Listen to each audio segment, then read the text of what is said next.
One morning, AumSum woke up to find his hands buzzing and glowing. Curious, he waved them over a dusty table, and whoosh! The dust vanished. His hands had turned into vacuum cleaners. Amazed, AumSum began cleaning everything in sight. His room gleamed, his hallway sparkled, and his house looked like it belonged in a museum. Outside, he zoomed across the neighborhood, cleaning benches, playgrounds, even gutters. With every wave of his hands, dirt disappeared, and cheers followed. People started calling him the walking cleanup wizard.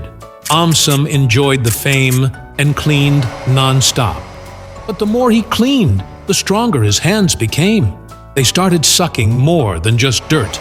Leaves, pebbles, wrappers, all vanished in seconds. He didn't notice at first, but things were getting pulled in from farther away. Then disaster struck.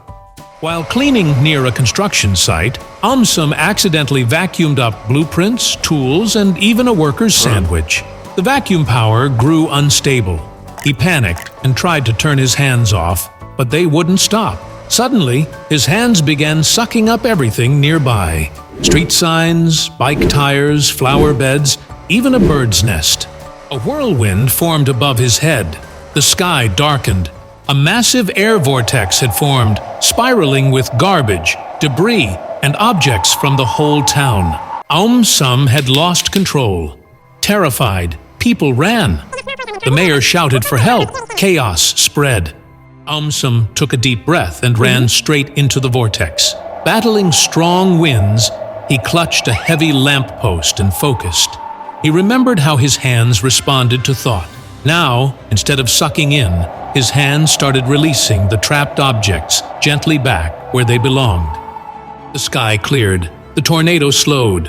One by one, everything returned.